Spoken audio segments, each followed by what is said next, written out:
Hey folks, I'm excited to tell you that Everything Now, Arcade Fire's latest album, is out now. Named for the featured single, Everything Now, the album was produced with an amazing collection of artists from Daft Punk, Portishead, and Pulp, and recorded across New Orleans, Paris, and Montreal. Pick up Arcade Fire's Everything Now and catch them on the North American leg of their Infinite Content Tour from September 2nd to November 4th. All right? Yeah, go see those guys. All right, let's do the show. Lock the gate!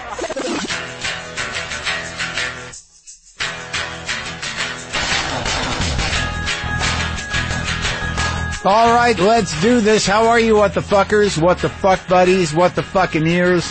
What the fuck nicks? What's happening? I'm Marc Maron. This is WTF, my podcast. Thank you for listening. Today is exciting. I talked to Vice President Al Gore here in the garage. He's got a new film well, you know what it is. It's an inconvenient sequel, Truth to Power. I watched it. I've seen both of them. It's devastating, but informative and scary, as my buddy Dean calls it. It's an earth crumbler. That would be the genre, yes. A documentary earth crumbler. And I don't always know what to do with the information. If information frightens me, I tend to just isolate on that, okay, now I'm frightened, and then I go to hopeless, and then I go to what's the point of anything? You know, why am I not eating more pie? But it was great to talk to the Vice President, and I call him former Vice President? I think they always go by Vice President for the rest of time. I think that's the appropriate address. But it was great to talk to him, and it was a specific conversation for the most part about, you know, what we can do, what is happening, and a little bit about him, and some stuff about what's happening in today's political climate. He is definitely a pro. He's definitely the real deal. He might have been president. And I say that not like he almost was. He might have actually been president. But that's old news, and he seems to have put it behind him. But that's happening. That'll be happening in just a few minutes, me and Al Gore speaking. All right, so here is a couple emails I think I need to address. And I do want to talk about having the president here, a sitting president, and a former vice president here a little bit. But first I want to say I want to read this. Subject line, and this is reasonable, and I'll cop to it. Subject line, my heart hurts when you call New Haven a shithole. Oh, Mr. Maron, for at least the third time you have degraded my chosen city, this time calling it a shithole. The first time was with Claire Danes. I can't remember the second time, and the third time was today with David Allen Greer. New Haven is a small, and sure, it's no New York City or Los Angeles, but it is a great city with a lot to offer. I've lived here for 13 years on purpose. I even bought a house. It has changed enormously since Mr. Greer lived here and since your failed audition with Yale School of Drama, burn, in parentheses. I know you kind of enjoyed your very brief visit in March. Great show at College Street Theater. We got a tiny shout out then, but you have returned to your insulting ways. Please come visit and discover our arts, theater, eclectic restaurants, our rivaled pizza, our compassionate and bright citizens, the hills and sound views. Or don't visit. Just stop dissing us on air or on pod. Your number one New Haven fan, Alicia. Look, you're right. It is a default. I do call New Haven a shithole sometimes, and there's bigger shitholes in Connecticut, certainly, and there's no reason for me to be condescending or dismissive or call any place a shithole, unless it's a real shithole. But New Haven isn't. I had a lovely time there the last time I was there. It does seem like it's thriving. The college brings a lot of culture to this city. It is pretty, and you're right. It was just it was a sort of reflex for me to do it. I don't know why I do it, but there was a time, and there probably still is a little bit of that left, just a little decay there, but that's no reason to be condescending, and I apologize. And I apologize earnestly. I will not call New Haven a shithole. from here on out. And if I do, look, there are bigger problems in the world. All right, one more email here.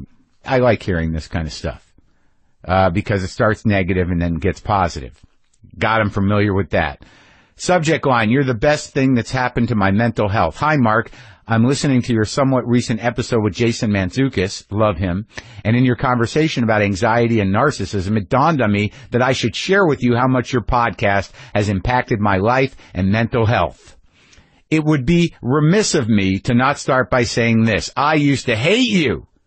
I couldn't stand your voice, and I felt like all you did was ramble on about bullshit nothings. My husband would put on your podcast when I fell asleep during our yearly road trips back to Michigan, and I would wake up deeply annoyed that it was your voice that pulled me out of my escapist slumber. And then you interviewed Sinbad. Wow, that was the big change for her. I love that it was Sinbad. Anyways, back to the letter. My husband and his brother have been listening to you for years, and it wasn't until he literally forced me to listen to your Sinbad interview that I fell in love. First, because Sinbad was the comedian who introduced me to stand-up, and I knew anything with him would be amazing. But secondly, and truthfully more importantly, I was struck on a deep, raw, emotional level by your candor and transparency about your own life and struggles with addiction and mental health. As a 30-something biracial woman who suffers from depression, anxiety, and PTSD, I never would have thought it would be a middle-aged white man that I connected with so deeply, but your own musings, ramblings, and insights have helped me in more ways than I can describe. You've created a safe space of sorts, and I'm so happy to have it, even if it's just inside my head. The struggle is real, and it always will be, but knowing that I'm not the only one worrying about seemingly stupid shit gives me great comfort. So all of this to say thank you for being so incredibly open and honest about your life. I refuse to believe that I'm the only person that has found such comfort from WTF, so please keep being you, Sindel.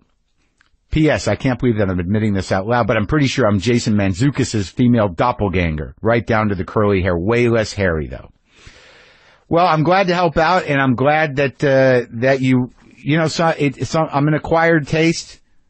I definitely, I get that a lot. I didn't like you and then I liked you. But that's good. That's like a cat. But I get it. Yeah. I didn't like me either. So I get it.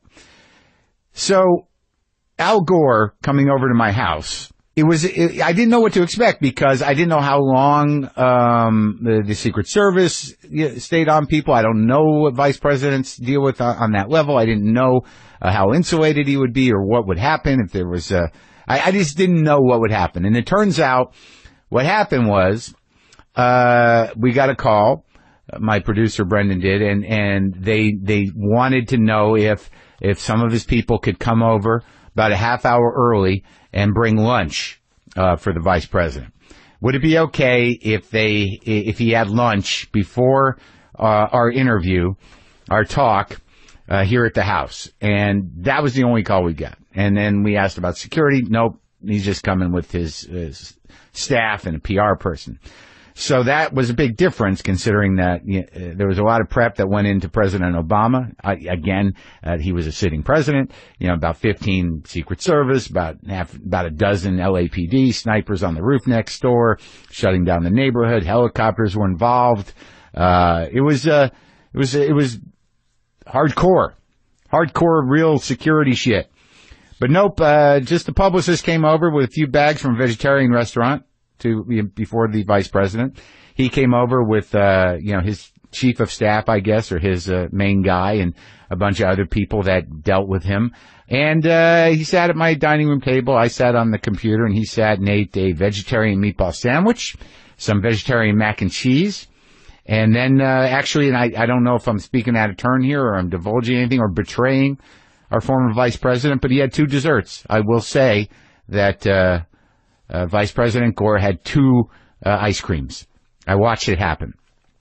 And I tried not to talk to him, but, it was hard. But, we talked a little bit, but then we got in here and did the business, which was obviously much different than the President Obama interview. And I'd like to take this opportunity to tell you that the Obama interview is actually featured throughout our new book, Waiting for the Punch. And one of the great things about the book is that we could take someone like President Obama and put him in conversation with other people who have been on the show, actors, comedians, directors, and the president, all talking about the same thing, a theme in the book. So here's a great example of that from Chapter 5 of Waiting for the Punch, Words to Live By, from the WTF podcast. This is Paul Thomas Anderson, Jim Gaffigan, Bob Odenkirk, and President Barack Obama all talking about parenting. My mom and my dad had 4 kids, me and my 3 sisters, and then my dad had a first marriage where we had 5 kids. Really? So he had 9 kids total. How many kids you got? 4. Is that just something you did because you grew up like that? Probably.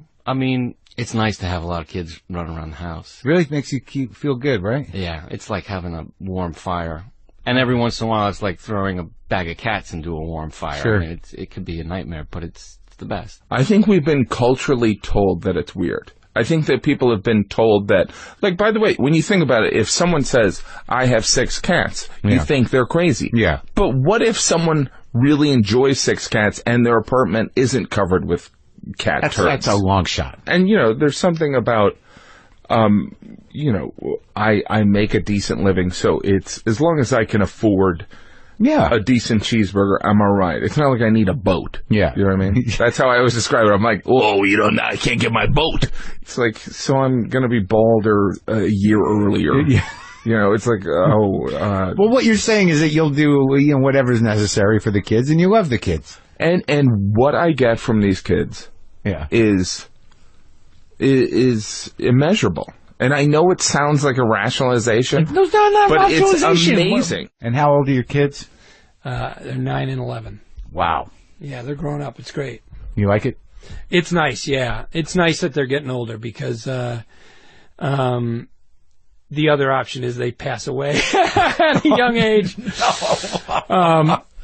Did you find it? No, it's great that they grow up because life gets easier, I think. The biggest fun I've had is watching my girls grow up, and they are magnificent. Look, hopefully every parent feels the way I do about my daughters. Yeah.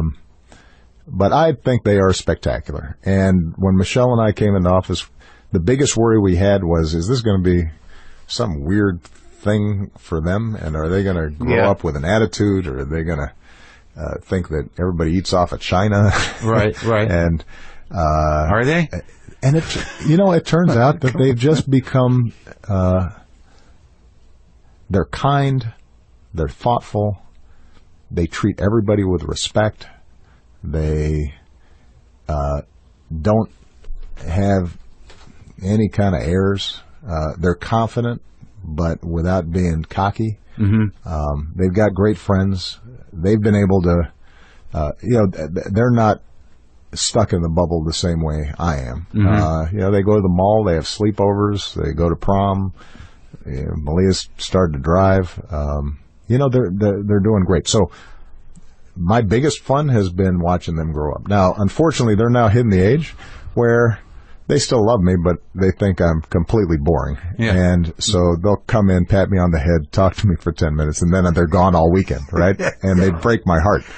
And so now I've got to start thinking, well, what's going to replace that fun?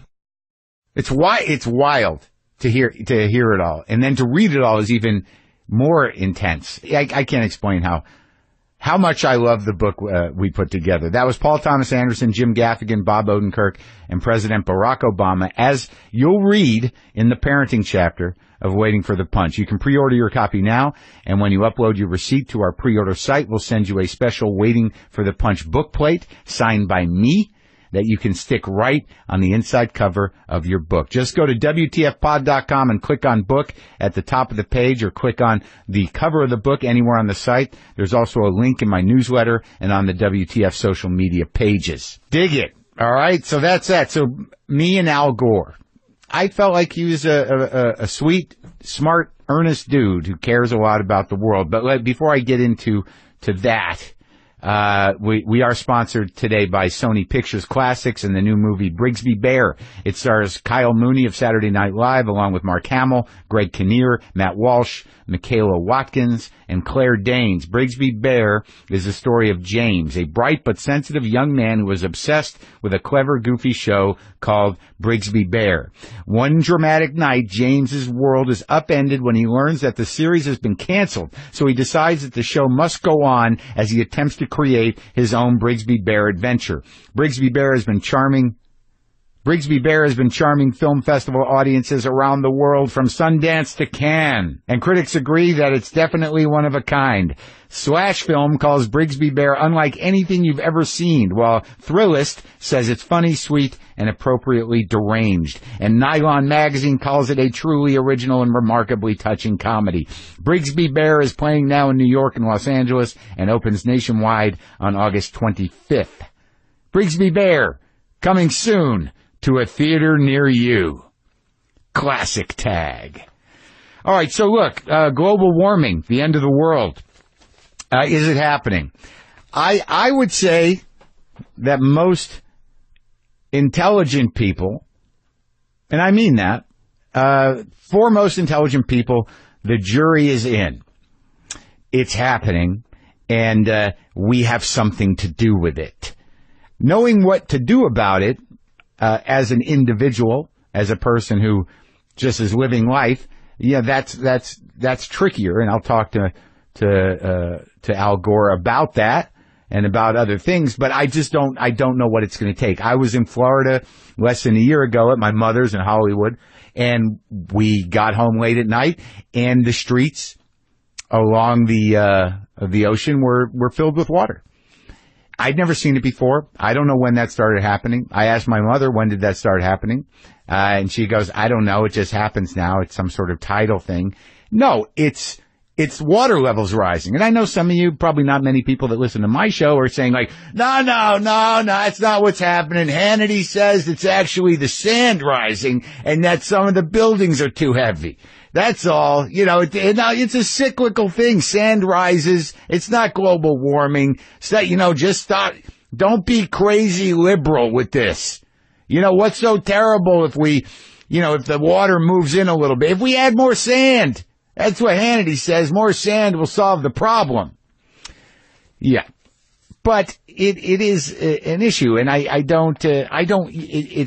terrifying on a lot of levels. If you read that New York Magazine piece, about the worst scenario, the absolute worst that can happen, just like the permafrost melting and releasing prehistoric microbes and bacteria that the human animal has never had to build an immunity to, just apocalyptic viral bugs just waiting in the ice. Is that a possibility? I guess it's a possibility. No, Hannity says those bugs aren't even there. He says that, they're not dangerous. They were only dangerous to dinosaurs, and we're stronger than dinosaurs. Yeah, no, that's liberal bullshit, the bug thing. I don't know. It's scary, and it's real, and I don't know what it'll take. To get people to believe it, and I don't know what to do about it all the time. And I don't even have a horse in the race. I got no kids. Obviously there's part of me that was like, I would have preferred this to all this shit that's happened, and that is happening every fucking day in this country, to never have happened, or to at least have happened after I had shuffled off the mortal coil, because I'm a little selfish. Didn't want to deal, don't want to deal, but now we have to deal. That's the bottom line. But Mr. Gore does have some practical approach to what we can do. I just don't. What does the sky have to catch on fire? Like, oh my God, the sky is on fire. Oh fuck, this is bad. God, the sky's on fire. That's bad. Oh, no. Hannity says it's normal. It's happened before. I think, once or twice in like India in 1902, sky caught fire. And then right after that, it rained really, hard for a few days. No problem. It's, Hannity says it's part of it's a cycle. Yeah, I don't know. I don't know. See, how long do apocalypses last? Hannity says the apocalypse is like, it's a 2 or 3 day thing, then we're out of it. Part of the cycle. Anyway, it was an honor, and it's always exciting to talk to people who have had a very high place in politics. And I want to mention that the documentary, An Inconvenient Sequel, Truth to Power, is now playing in New York and L.A. It opens wide this Friday, August 4th. Oh, before we start this conversation, I do need to tell you that the pocket knife that Vice President Gore is referring to right at the beginning of our conversation is the same knife the United States Secret Service would not let me keep in the garage when Obama was in here. Same knife. I didn't tell Al Gore that, though. This is me and Al Gore talking.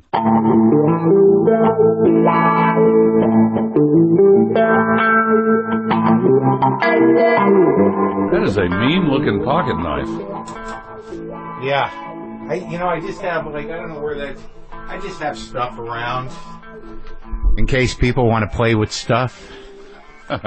Sometimes people do. Vice President Al Gore is in my garage. That's it. You're the only, just you and Obama. That was it for the politicians. You're it. Really? Yeah. Well, I'm honored. Yeah. It's a much easier visit. There, we don't have. Yeah. Well, he came the helicopter route, and I got the full experience. Yes, you did. You drove. It's kind of hard. It's kind of hard to get here. Do you like coming out to L.A.? I love coming out to L.A. Yeah. One of my daughters lives here. Oh, yeah? Kristen Gore is a screenwriter. Oh, really? Here. Yeah. Oh, so you're here a lot. Yeah, well, yeah, good bit. She's married to Damian Kulash of OK Go. Have you ever heard their music videos? I haven't. Are they? I'm old though. I'm getting older. I don't know. What's going on. Go check out it. OK Go. Yeah, they did one in zero gravity. You probably really? Saw it. Floating around.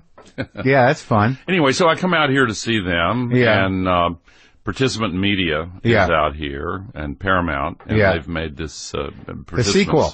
Yeah, an inconvenient sequel. Truth to Power. Truth to Power. An inconvenient sequel, Truth to Power. Wait, now, when you were thinking about titles, what happened to Wake Up, Dummies?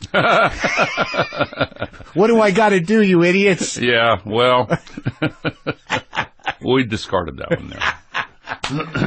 Well, I want to come, kind of circle around to this because we were talking a little bit in the house. Now, the things I've watched recently are that 10-episode documentary from Ken Burns in Vietnam. And I've watched the Inconvenient Sequel, Truth to Power, your movie. And I'm watching, current politics news unfold. Yeah. And I just think it's interesting when I sort of looked at, some of your biographical history. That there was, it actually says in the information that I read that you wrote a thesis at Harvard about television's impact on the constitutional system and the relationship between the three branches of power. I haven't been asked about that in a long time. But it's like the dates were sort of interesting. It was like from 1947 to 1969. Right. I wrote it and I finished it in 69, so that explains one date. And the other was when it really first started with television. Well, I think that was what's interesting to me is that given the all the work you put in previous to being vice president and being vice president to sort of expanding the role of technology in our lives, that these questions I would imagine that you were asking in the thesis are still very relevant today with the internet and everything else. Yeah, definitely. I'll give you the short version. Yeah. I don't want to spend too much time on it, but no, we'll get to everything. We've got time. Yeah. I think that we've had three big changes in the information ecosystem in which our democracy is placed. And of course, the printing press 500 years ago really created the reality that gave rise to America in the first place. The feudal system was broken up when the masses could become literate and gain access to information previously limited to elites. Libraries had 12 to 15 books written in a language only the monks copying them could understand, basically. And then the printing press just exploded that old feudal order and distributed knowledge to everybody. And over time, that changed everything and led to the dream that inspired America's founders. And then the electronic communications revolution started with the telegraph, and radio was a big deal. And then the addition of the picture made television the big kahuna. Yeah. And it displaced print. Yeah. And all of a sudden, that changed the way our democracy operated big time. Gatekeepers all of a sudden controlled access to the public forum. Yeah. And charged tons of money. And so the big donors, including corporate donors, got in the driver's seat and got way too much control over who was elected and who wasn't. And now the third wave is coming in, of which you are a part. The Internet, actually, aggregate ad revenue on the Internet surpassed revenue to television, broadcast cable satellite, for the first time this year. Really? Yeah. The big advertisers still prefer television, but that's changing too. And there are no gatekeepers anymore. You don't have to pay a ton of money to get your show out to whoever That's right. wants to hear it. Right. And more and more do. And individual bloggers now can have an impact. And in a way, it kind of recreates the architecture of the print ecosystem in that a single individual who takes the time to gather the best available evidence and think through it and reaches out and connects with others who share that point of view can use knowledge as a source of power once again and displace money and force of arms, which money has been hacking our democracy and still is. But, you know, the Sanders campaign last year, whether you agree with his positions on this or that or not, he proved that you can now run a big, credible, potentially successful campaign without any special interest contributions or big fat cat donors, just by reaching out to individuals on the Internet. And if that model can take hold, then we can revivify the dream of our founders and make American democracy work again. That's true, but I think that there's also the dark side of that. You know, the sharing the point of view. You know, that little echo chambers, right? The bubbles, the echo chambers, the dispersion of misinformation, of bad information to ignorant or uneducated or angry people on either side can create tremendous problems. Yeah, that's definitely the case. It was also true of the first phase of the print media, also. Right. And, you know, before mass advertising, subscriptions were the main revenue for newspapers, and they were echo chambers also. And you go back and look at the campaigns in 1800 and in that era, and boy, it was even more vicious than anything you see today. Exactly. Well, yeah, but they didn't have Twitter then. If you really wanted to troll somebody, you had to go to their front yard and you had to yell at their door. Well, pamphlets played a big role. I guess that's true, right? Yeah. So, and this is stuff you were thinking about in 1969. Yeah. So it's always been, you know, you're in terms of information and democracy. This was always your interest, even before environmentalism. Oh, yeah. Well, both were of interest, but yeah, Marshall McLuhan was a big deal in my upbringing. Yeah. The medium is the message. Yeah, among other things, and his predecessors, Daniel Bell and others, and I just kind of got tuned into that and found it fascinating, and I've always really been interested in that stuff. And when you enlisted, I don't. The story about you in Vietnam was you didn't have to go, right? I could have found a fancy way to get out of it. As certain other people. And your have. father, as he was a senator or a congressman at that point. He was a senator. He was running again. Yeah, the coming year he was. And he was not for the war. He was one of the most prominent opponents of the Vietnam War. Primarily because he thought it was unwinnable? No, because he thought it was based on a lie. He always said that the one vote he regretted the most was for the Tonkin Gulf resolution. They all found out soon after that it was a false narrative that was used as an excuse to provoke the war. And he came to believe it was not winnable without destroying the whole of Southeast Asia.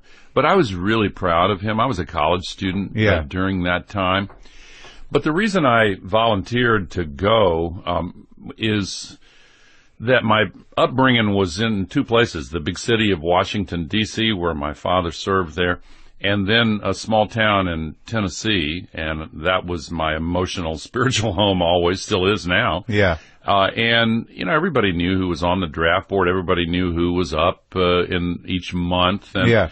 I just couldn't feel right about using some of the strategies that were available in the big cities, and if you had connections with your family, and I just felt like I couldn't imagine some guy, one of my friends in Carthage, Tennessee, going in my place, getting killed. What would I say to his family? Yeah. It sounds corny, but that's really was it. And the fact that my father was going to be a candidate the following year as an opponent of the war brought it kind of in sharp relief for me too. And you thought that by going it would provide what for him in terms of his campaign? I didn't have any illusions that it would make a big difference either way, but I wouldn't have felt right about doing, getting out of it in a kind of a sneaky way, and if that should have contributed to his defeat, that would make it even worse for me. I guess the reason I'm starting here is because I know that we talked a bit in the other room about how you were not you were of that generation that protested the war, and then you put that uniform on. I'm sure you felt that come back at you.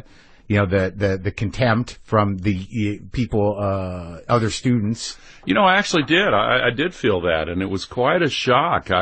I went through basic training, and before I went to, I had a few days off after basic training, and I went back to see my friends in Boston where I'd been in college, and my hair was all cut off, and I was in the uniform, and wow, the reaction on the sidewalks was really something. It was felt it. Yeah. And how'd that make you think? I mean, what did that change in you to see both sides of it like that? Yeah, it did. It really it caused me to think differently about the divisions on the war. I never changed my opposition to the war. Sure. And then when I got to Vietnam and got to know as friends a lot of the people in South Vietnam, that was a big change too. Because it was all of a sudden a lot more complicated. I was still opposed to the war, but, for example, some of the Catholics in South Vietnam were really terrified of what would happen if the North Vietnamese took over. And, you have to take that into account. It was still a really horrible mistake. The second worst foreign policy mistake in the history. That went on for a decade. Of our country, yeah. I mean, the invasion of Iraq was clearly the worst mistake. We're still living with that more than a decade later. Yeah. And that one would have been on your watch had you been elected.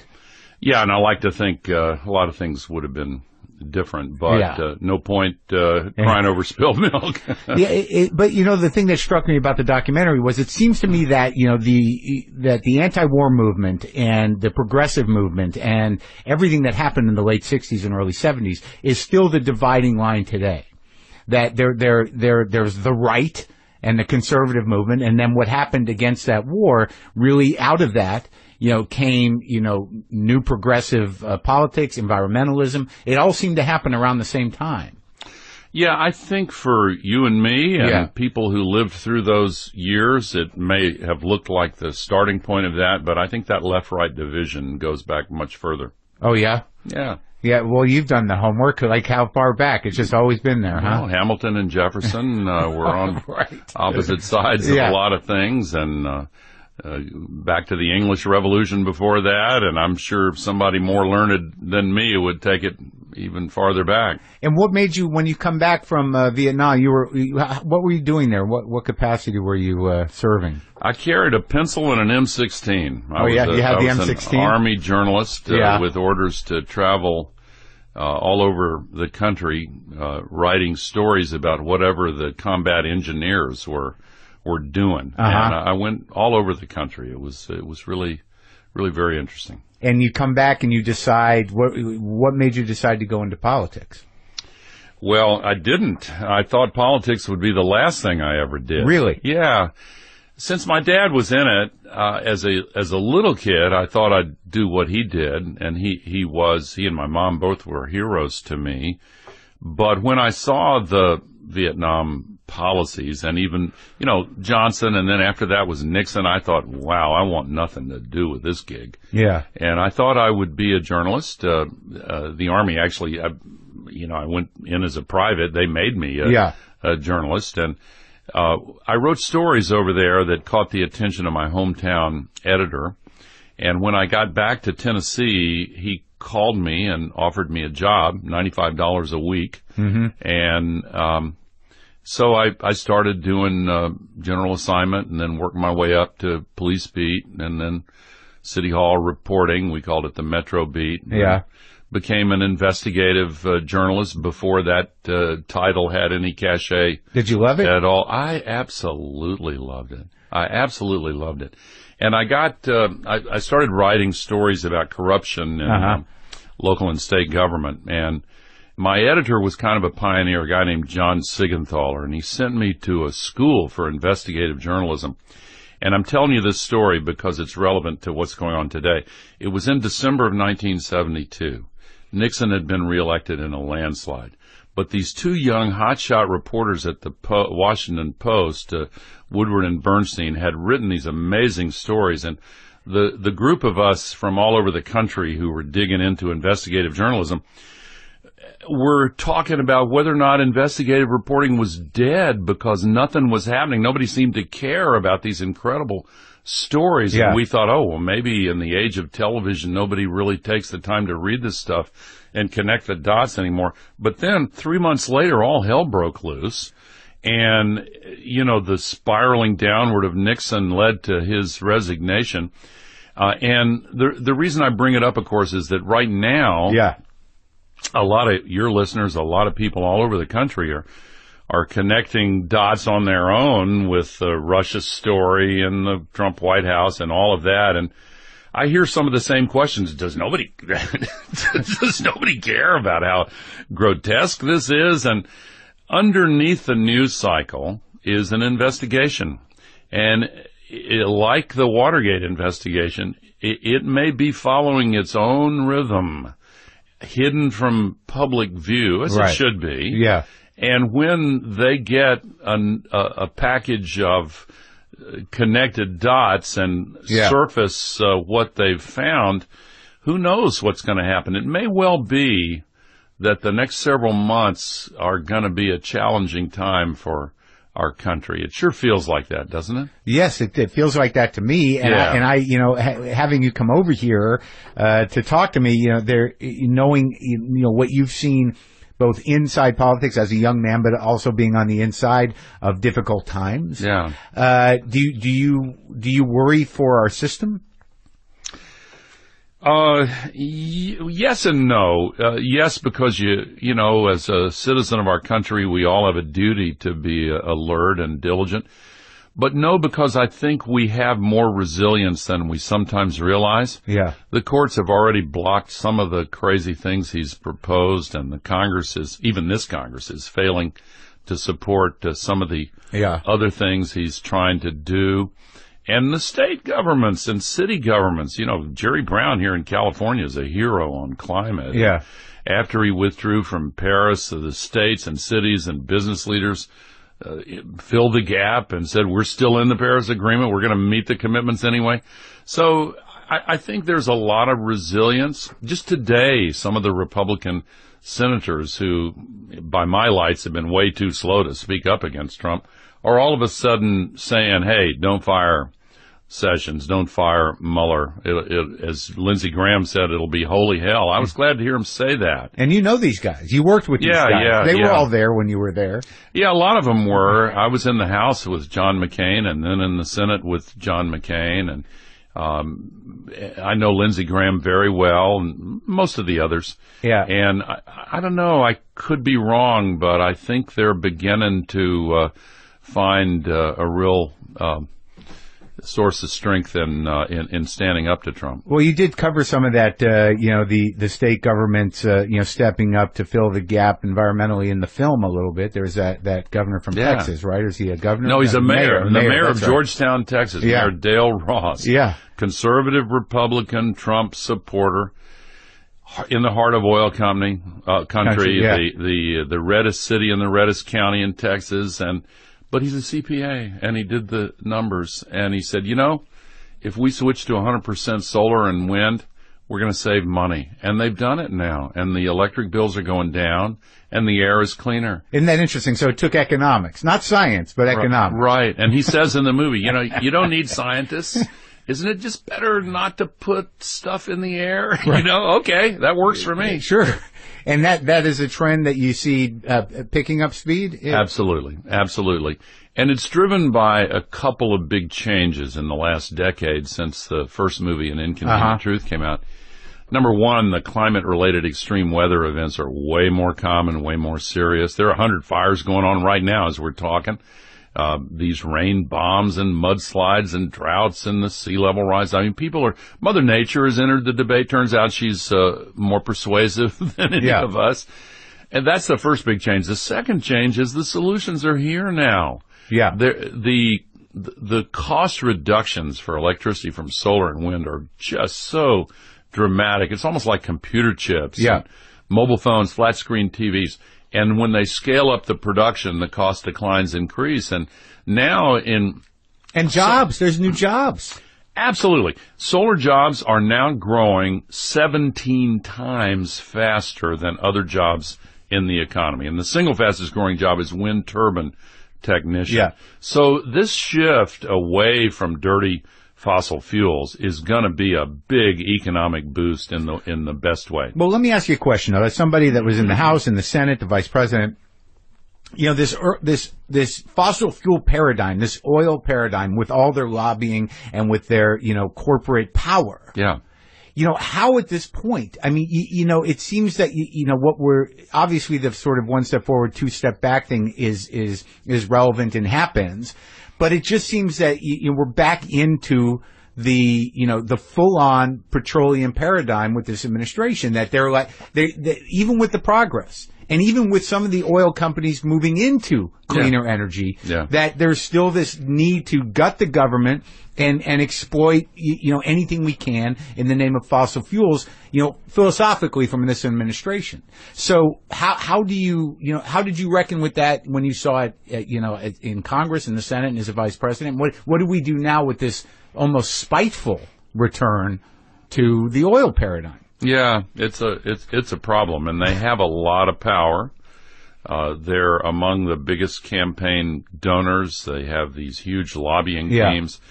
And even beyond that, they've done something really despicable. They took the playbook of the tobacco companies, who decades ago were confronted with an existential threat to the cigarette business by the Surgeon General. Yeah. The doctors and scientists linked up the connection between cigarettes and lung cancer and other diseases. And so the tobacco companies hired actors and dressed them up as doctors and put them in front of cameras and a teleprompter where they just falsely reassured people that they'd say, "Hi, I'm a doctor," and there are no health problems connected to cigarettes. It was really awful. And the large carbon polluters like the Koch brothers and ExxonMobil and others have hired the same PR firms, and they're using the same blueprint. And they're putting out these phony pseudoscientists and creating false doubts. There was a great book that documented this called The Merchants of Doubt. And they've spent over $1 billion trying to pull the wool over people's eyes. And brainwash them. Yeah, absolutely. Psych ops. But, well put. But people are beginning to see through it in larger numbers now. Because they can't breathe, or their beachfront condo in Florida is underwater. Yeah, I was down in Miami on a sunny day watching fish from the ocean swim in the streets, and I mean, I'm being literally serious. My mother lives in Hollywood, and one night we were just staying down there, and there was water Like, there was ocean water in the streets, and I'd never seen that before. And I'm like, what's going on? And she's like, yeah, it seems to happen sometimes. High tide. Yeah. High tide. Very high tide. And, well, the sea level has risen enough so that the high tide now floods a lot of the streets, and it's true in Fort Lauderdale, it's true in Norfolk, Virginia, and Annapolis, Maryland, all up the coast, Galveston, Texas, and it's much worse in places like Bangladesh and the Maldives and Calcutta. Why is it and Mumbai. worse there?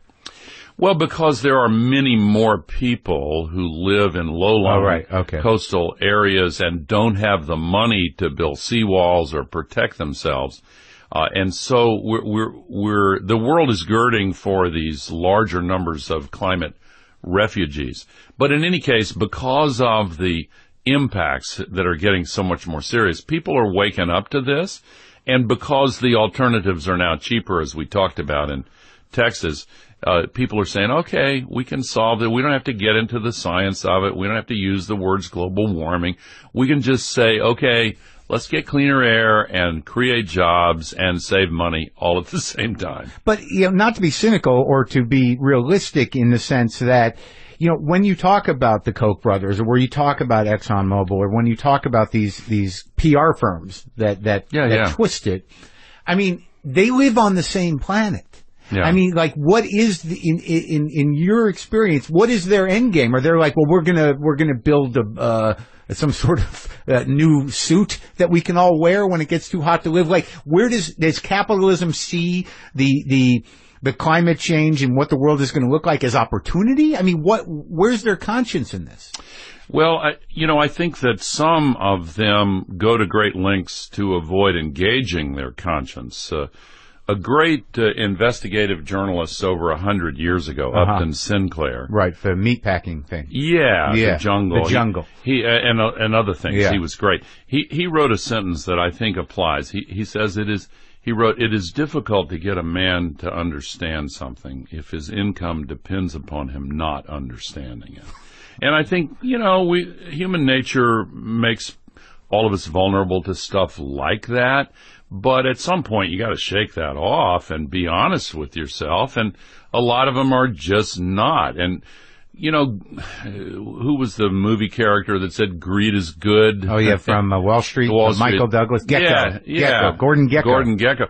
Yeah, I mean, I think there are blinders of a kind when greed is the only thing occupying somebody's mind. And power. And these carbon polluters are hell-bent to squeeze as many more years as they can out of a business plan that relies on using the sky as an open sewer. Well, but there's got to be discussions in those, that you've provoked or within these corporate realms of them saying, well, why can't we diversify? I mean, I haven't some of these larger energy companies that were once petroleum-based, are they not doing cleaner things?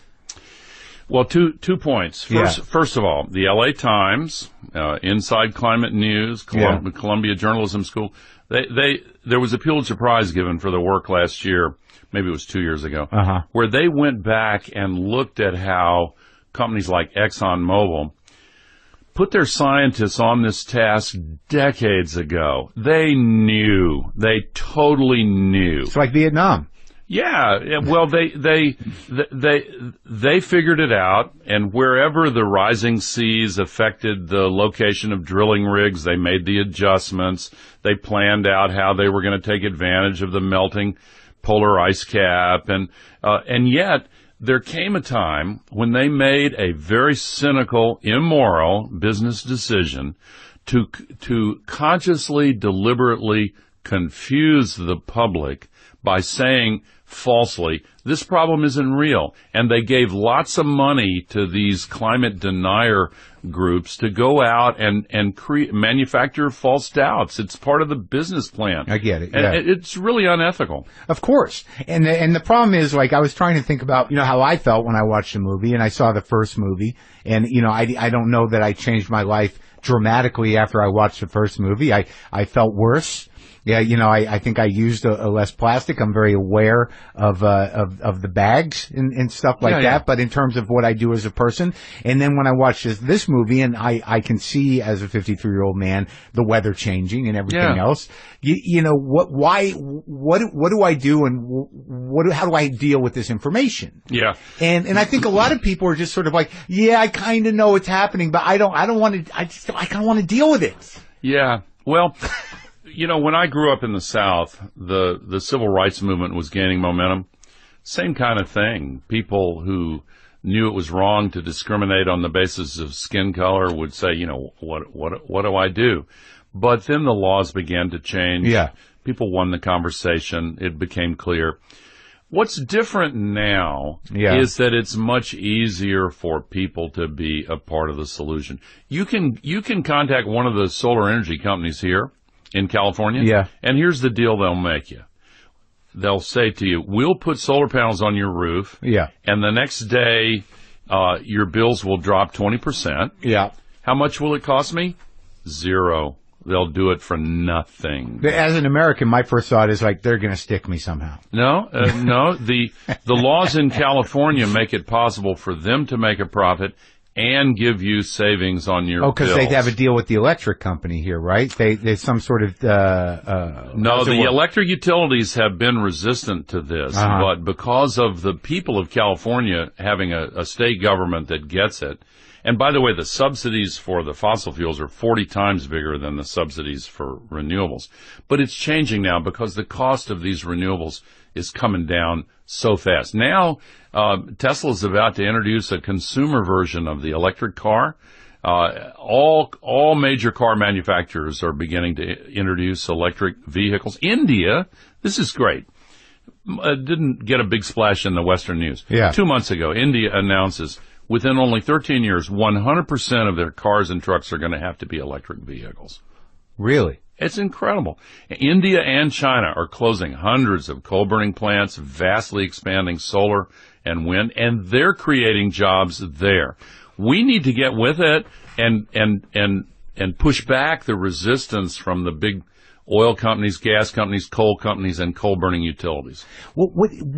How do you outside of this bubble effect and a certain type of specific anger in this country, this whole, President Trump is very focused on coal and barely anyone's using it anymore. Yeah. Like it's a dying paradigm. It is. And the idea to hang some sort of national pride or future progress on it is peculiar. Yeah. And obviously, the nomination of heads of departments who are specifically there to undermine the department is but that's a Republican tactic. That's not new to make the government ineffective and small. Yeah. But what is it about people that are like, who are literally like, it's all, who are the people that are screaming it's a myth, and why are they doing that when it's so obvious? What do they get, where do they stand to gain?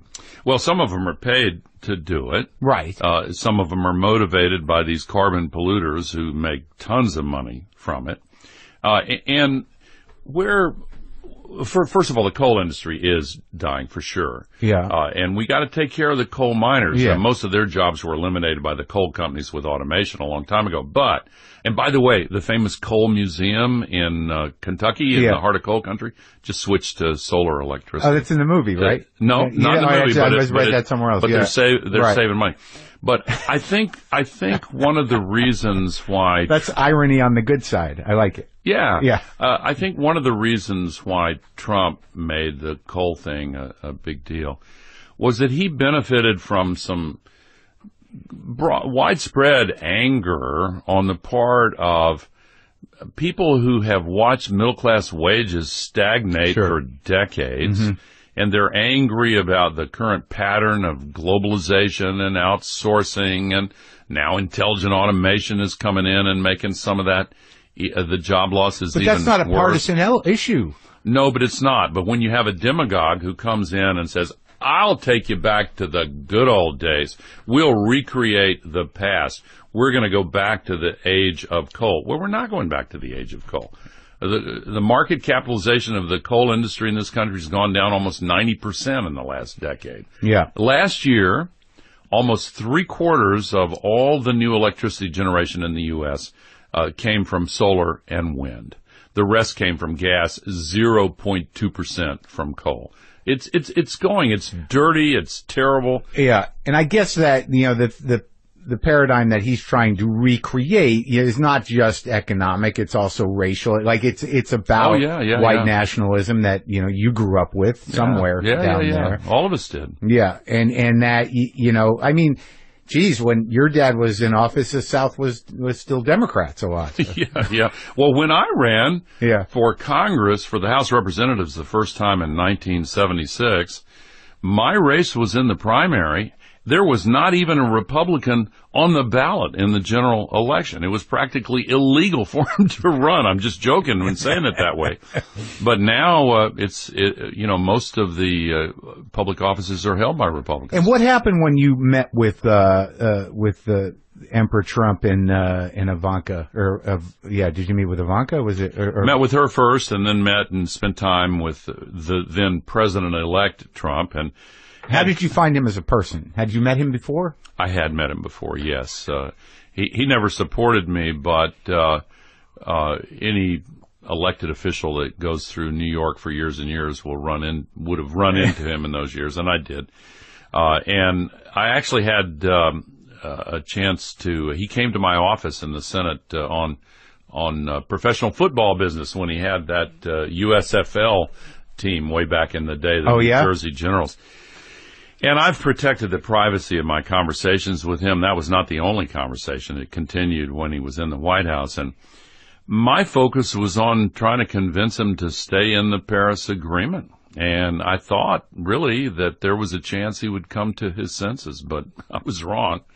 And do you think that they are his senses that he came to, or he's not really making those decisions for himself? Well, if you're asking me to give you a theory of Donald Trump's mind, I don't have one. But I'll answer your question by saying I think that he's thrown his lot in with this rogues gallery of climate deniers, and he seems to think he can succeed as a president by just being president of the right-wing fringe of the Republican Party and the ones even to the right of the Republican Party. And that he doesn't need to care about the rest of the country. I think that's a profound mistake, but that's the way he's acting. Well, yeah, and even it seems like even the worst of them, whatever side you're on, at least paid some lip service to unifying the country somehow. Yeah. It's sort of a demonic and frightening thing to be, shamelessly screw you to more than half of the people of the country. Yeah, you use one word in that sequence that gave me a little pause, but one of the saving graces is that his regime is a mixture of malevolence and incompetence, and so he's not seemingly able to do all of the bad things that he sets out to do. Now, have you taken this movie to Washington? We had a pre-screening in D.C. Last week. Yeah. A lot of Republicans come out. You obviously read something. We invited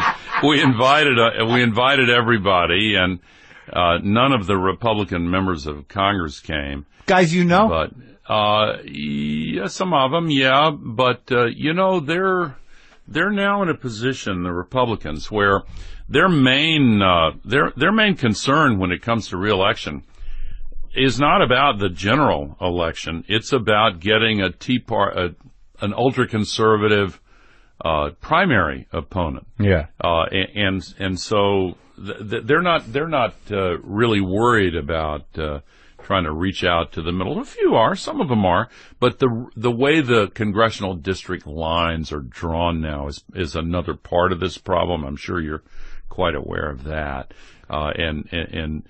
We talked about the echo chambers on the internet. These congressional districts, some of them become echo chambers where the only thing Republicans have to fear is somebody way to the right of them. Mm. And how do you get through to them with a nonpartisan message of global catastrophe?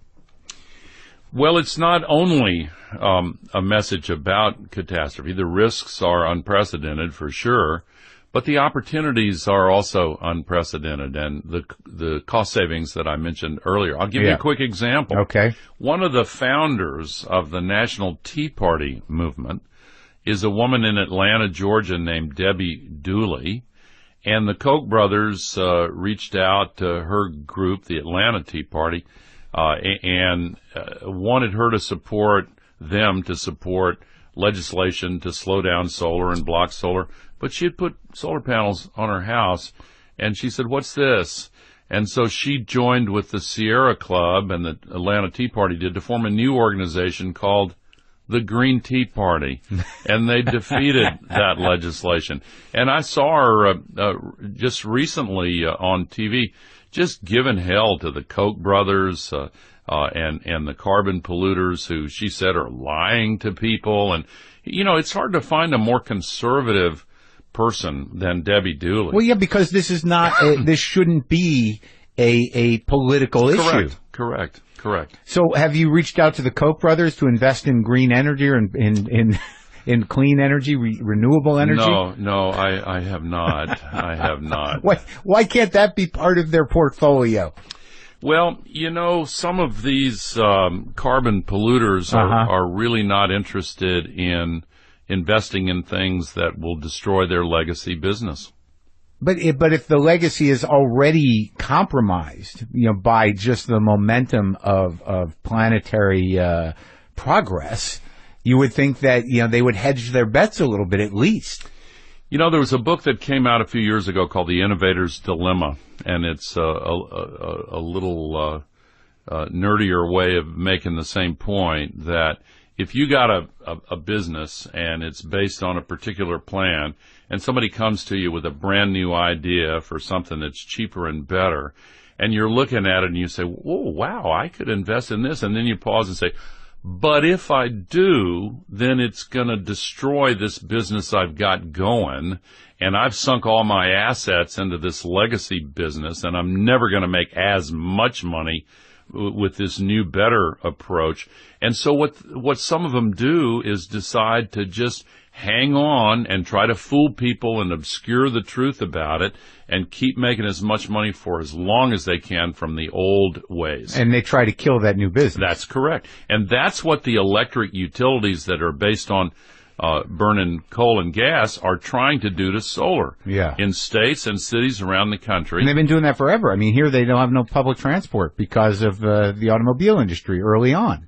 Right, there used to be subways and trains in L.A. and even trolleys. Yeah. So that's been going on since the beginning of this thing. Yeah, the difference is these carbon polluters have way more money than their predecessors, and they control a lot of politicians who will, when they say jump, they, as the old saying goes, they say, "Yes, sir, how high?" Yeah, and when did you first start bringing this stuff up in Congress? Right. Yeah, I had been fortunate when I was in college in the 60s to learn from a great professor from here in California. The guy's name was Roger Revelle. He was the first scientist to measure CO2 in the atmosphere.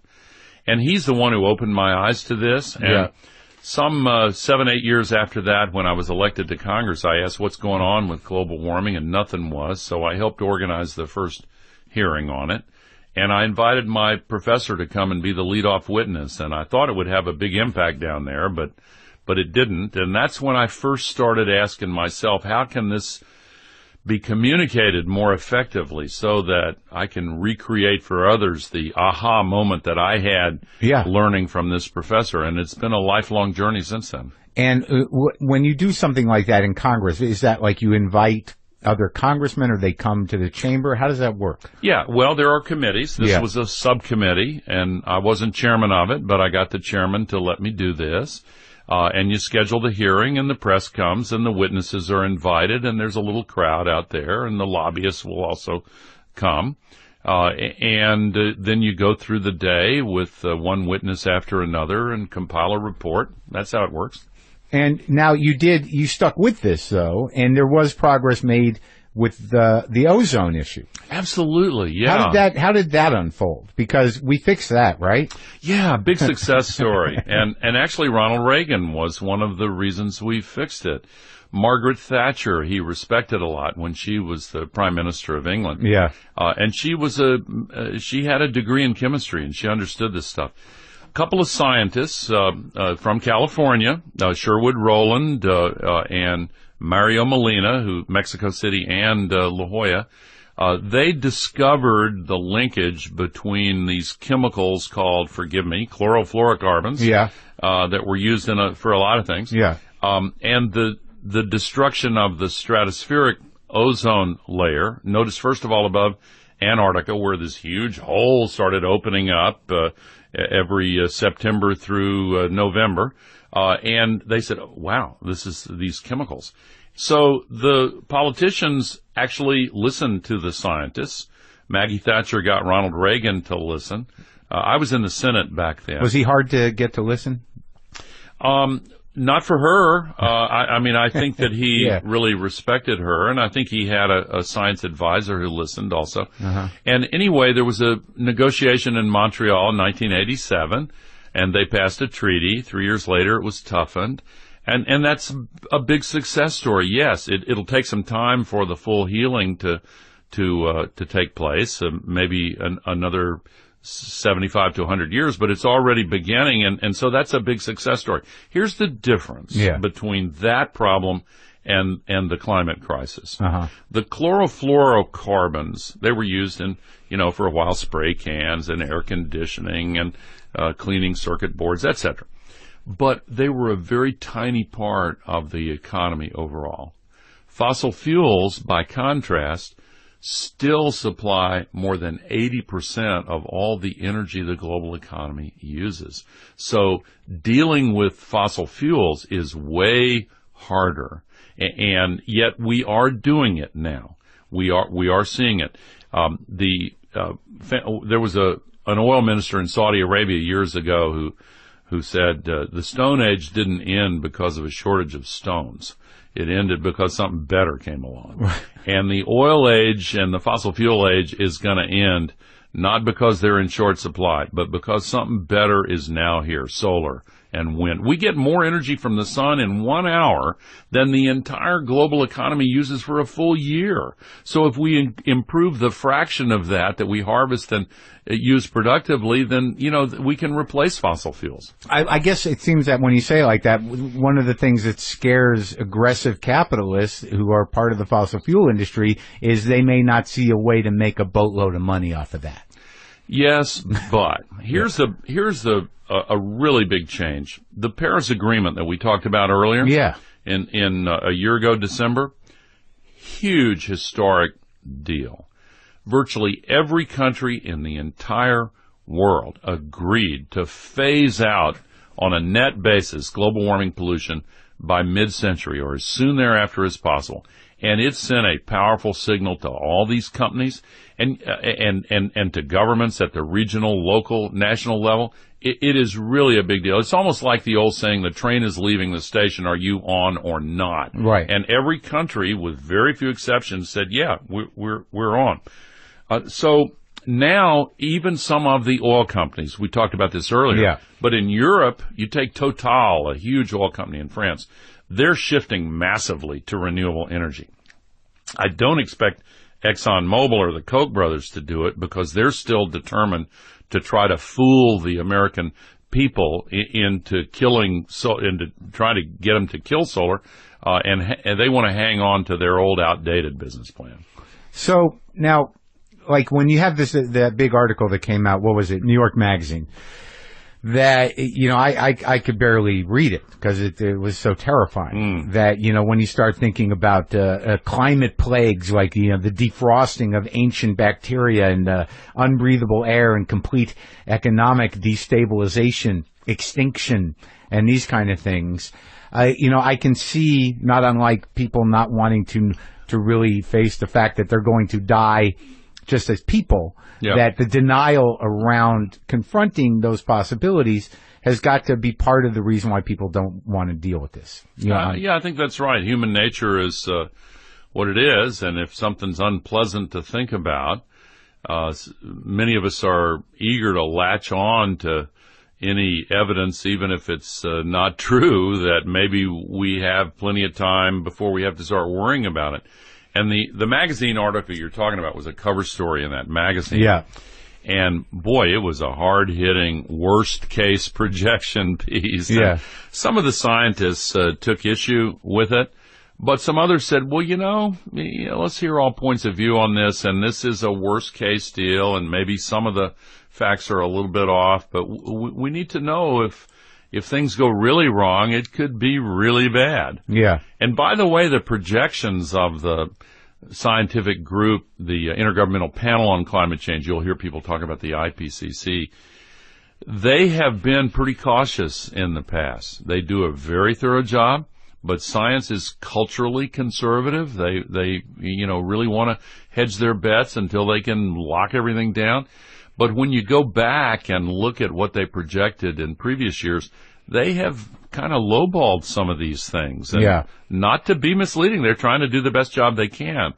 But it is important to realize that there are, what they call tail risks, lower probability chances of it going wrong in a much worse than the mainstream projections now. I always default to optimism and hope, because I think the hope is real and it's there. And despair can be paralyzing for people. The old saying, denial ain't just a river in Egypt. Well, despair ain't just a tire in the trunk. It's a real force. And if you combine despair and hopelessness, you get a type of nihilism. Yeah, that's right. Party on. Yeah, exactly. Yeah, and that's a problem. Yeah, definitely. Because that has some political momentum in the culture we're living in right now. Yeah, but I don't think it's the dominant strain at all. Oh, I think just general apathy is probably more dominant. Well, I see a big uprising of progressive activism now. Okay. I really do. There's a law of physics that sometimes operates in politics. Yeah. For every action, there's an equal and opposite reaction. And I think the reaction to Trump includes a lot of people saying, hey, I got to get personally involved in this. Well, okay, that's a good place to go. Like, you got this lovely book that came out with the movie, An Inconvenient Sequel, Truth to Power, your action handbook. Yep.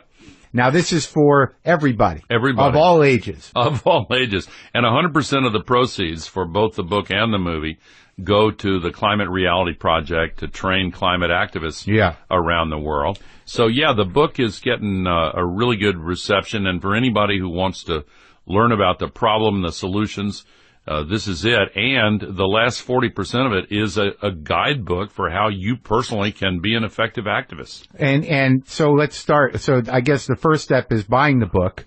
Yeah, learning about it, and the book and the movie are good places to learn about it. And then what happens? Then what do you do? Then use your voice, first of all, and win the conversations on climate. I saw in the civil rights days how the conversations were won before the laws were changed. Then use your votes. And not only your votes, but play an active role as a citizen. I have been on the receiving end of this, so I'll tell you what works from my point of view. If you go to a candidate running for office or an office holder representing you who wants to be reelected, you deliver a two-part message. You've collected your friends, those on your social networks, and the two-part message is, number one, Mr. Candidate, Miss Candidate, if you're with me on climate, I'm going to help you get reelected. I'll be there for you. If you're wrong on climate, I guarantee you, I will not rest until I defeat you and get you kicked out of office. Right. That two-part message, trust me, works. Yeah. I talked to Al Franken, a few times. He wrote a book and A giant of the Senate. Yeah. And he tells a story about you. In the book. Oh, I didn't know that. I haven't seen it yet. He said, when he was getting beat up by Coleman's campaign, he said he called you and asked you, God, they get pretty mean. It gets pretty tough out here. Hey, how'd you handle it? And you said, suck it up. Al's a great friend. And by the way, when I ran for president in 2000, nobody did more than Al. And so I returned the favor, and I really went all out for him. And then he had a recount of his own, you know. I know. And it lasted forever. They were trying to keep his seat. Months. Like 6 months. Absolutely. And I had fundraisers for him and went up there and campaigned for him. He's doing a great job as senator. Really is. Yeah. He really is. It to me, it's like, because I'm out here and you guys who are in the chambers, and like even as a vice president, you were more active than almost many vice presidents. You really kind of had your agenda and you did it.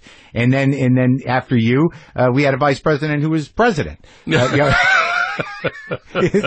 more insidious, he was more insidiously engaged. But I'm prone to panic on a daily basis. Come on. Yeah. And then when I talk to you guys who are in there, I'm like, what are you doing? Are you guys freaking out or like what? But you talk to Al and it's like, well, this is the context of the government. This is how it works. And now we've got to, we can only do what we can do. Yeah. And to me, that's very frustrating. Yeah. But I guess that's the way it works. Now when you look back, are you happy to be out? There's some things I miss about it, being able to pull the levers and push the buttons and make things work. But there's a lot that I don't miss about it. And overall, I'm really grateful to have found a way to make the world a better place outside of that system. And when you look back, because this was a question, we kind of touched on it a little bit with Iraq, that, when you look at the presidency that you probably had, but did not go the way it was supposed to. Do you have regrets about that, or do you feel like maybe that 4 years would have been a tough 4 years? Oh, I mean, I wish the Supreme Court decision had gone the other way, of course. Yeah. And I'm under no illusion that there's any position in the world with as much potential for making the world a better place than the position of president. I don't have that illusion. But since it didn't happen, I'm fortunate and feel grateful to have found other ways to serve the public interest. And what do you think that with this new war on science that is every day this administration seems to be engaging in what if it wasn't happening would be ironic. Attack on the structures of education, of government, of everything. Yeah. What do you see as a career politician? What the hell is his end game? Yeah. What do you think he's gunning for? Well, there are things called heat-seeking missiles. I think he's a power-seeking president. He just wants more power, and I can't psychoanalyze him. But he seems to have place a high importance on public approval among those who he thinks are part of his base, and that he doesn't seem to have any grand plan other than that. I mean, nothing good is getting done. It's another set of distractions and tweets every single day. Yeah. And nothing's getting done. Do you have people? Do you still check in with people? Yeah, sure. In the government, like, what are you guys doing about this? Yeah, sure, absolutely. No, I served with a lot of them who are still there, and I've gotten to know some of the ones that have been elected since I left. And no, there are a lot of good people there. There are good people trapped in a bad system. I think there is hope for changing it for the better. Yeah. I feel that from you, and I appreciate that, and I believe you. Thank you. I'm going to leave this discussion feeling like, all right, Al Gore seems to be confident. I'm going to go ahead and enjoy my day. We'll go to the movie, An Inconvenient Sequel, Truth to Power. Yeah. It opens in L.A. and New York, July 28th, which is tomorrow as we tape this. And then on August 4th, everywhere in the country. Well, thank you for doing it. Thank you for your service. And it was an honor to talk to you, Mr. Vice President. Thank you so much. Pleasure to be here in your garage. You got it.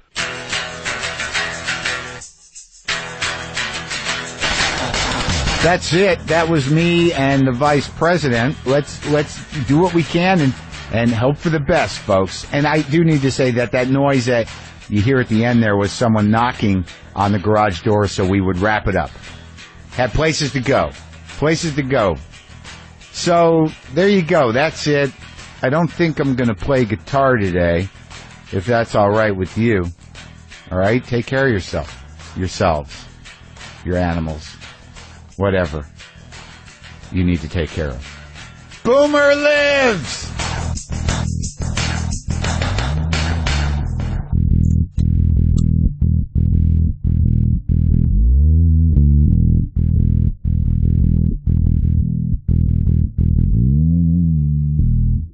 Vice President, and do I call him former Vice President? I think they always go by Vice President for the rest of time. I think that's the appropriate address. But it was great to talk to him, and it was a specific conversation for the most part about, you know, what we can do, what is happening, and a little bit about him, and some stuff about what's happening in today's political climate. He is definitely a pro. He's definitely the real deal. He might have been president. And I say that not like he almost was. He might have actually been president. But that's old news, and he seems to have put it behind him. But that's happening. That'll be happening in just a few minutes, me and Al Gore speaking. All right, so here's a couple emails I think I need to address. And I do want to talk about having the president here, a sitting president, and a former vice president here a little bit. But first I want to say, I want to read this. Subject line, and this is reasonable, and I'll cop to it. Subject line, my heart hurts when you call New Haven a shithole. Oh, Mr. Maron, for at least the third time you have degraded my chosen city, this time calling it a shithole. The first time was with Claire Danes. I can't remember the second time, and the third time was today with David Allen Greer. New Haven is a small, and sure, it's no New York City or Los Angeles, but it is a great city with a lot to offer. I've lived here for 13 years on purpose. I even bought a house. It has changed enormously since Mr. Greer lived here and since your failed audition with Yale School of Drama, burn, in parentheses. I know you kind of enjoyed your very brief visit in March. Great show at College Street. Ramble on about bullshit nothings. My husband would put on your podcast when I fell asleep during our yearly road trips back to Michigan, and I would wake up deeply annoyed that it was your voice that pulled me out of my escapist slumber. And then you interviewed Sinbad. Wow, that was the big change for her. I love that it was Sinbad. Anyways, back to the letter. My husband and his brother have been listening to you for years, and it wasn't until he literally forced me to listen to your Sinbad interview that I fell in love. First, because Sinbad was the comedian who introduced me to stand-up, and I knew anything with him would be amazing. But secondly, and truthfully more importantly, I was struck on a deep, raw, emotional level by your candor and transparency about your own life and struggles with addiction and mental health. As a 30-something biracial woman who suffers from depression, anxiety, and PTSD, I never would have thought it would be a middle-aged white man that I connected with so deeply, but your own musings, ramblings, and insights have helped me in more ways than I can describe. You've created a safe space of sorts, and I'm so happy to have it, even if it's just inside my head. The struggle is real, and it always will be, but knowing that I'm not the only one worrying about seemingly stupid shit gives me great comfort. So all of this to say thank you for being so incredibly open and honest about your life. I refuse to believe that I'm the only person that has found such comfort from WTF, so please keep being you, Sindel. P.S. I can't believe that I'm admitting this out loud, but I'm pretty sure I'm Jason Mantzoukas' female doppelganger, right down to the curly hair, way less hairy, though. Well, I'm glad to help out, and I'm glad that I'm an acquired taste. I definitely, I get that a lot. You know, like I didn't like you and then I liked you. But that's good. That's like a cat. But I get it. Yeah. Hey folks, I'm excited to tell you that Everything Now, Arcade Fire's latest album, is out now. Named for the featured single, Everything Now, the album was produced with an amazing collection of artists from Daft Punk, Portishead, and Pulp, and recorded across New Orleans, Paris, and Montreal. Pick up Arcade Fire's Everything Now and catch them on the North American leg of their Infinite Content Tour from September 2nd to November 4th. All right? Yeah, go see those guys. All right, let's do the show. Lock the gate!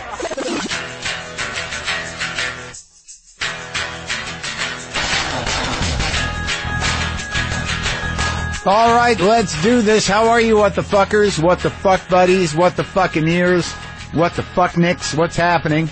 I'm Marc Maron. This is WTF, my podcast. Thank you for listening. Today is exciting. I talked to Vice President Al Gore here in the garage. He's got a new film well, you know what it is. It's an inconvenient sequel, Truth to Power. I watched it. I've seen both of them. It's devastating, but informative and scary, as my buddy Dean calls it. It's an earth crumbler. That would be the genre, yes. A documentary earth crumbler. And I don't always know what to do with the information. If information frightens me, I tend to just isolate on that, okay, now I'm frightened, and then I go to hopeless, and then I go to what's the point of anything? You know, why am I not eating more pie? But it was great to talk to the theater. We got a tiny shout-out then, but you have returned to your insulting ways. Please come visit and discover our arts, theater, eclectic restaurants, our rivaled pizza, our compassionate and bright citizens, the hills and sound views. Or don't visit. Just stop dissing us on air or on pod. Your number one New Haven fan, Alicia. Look, you're right. It is a default.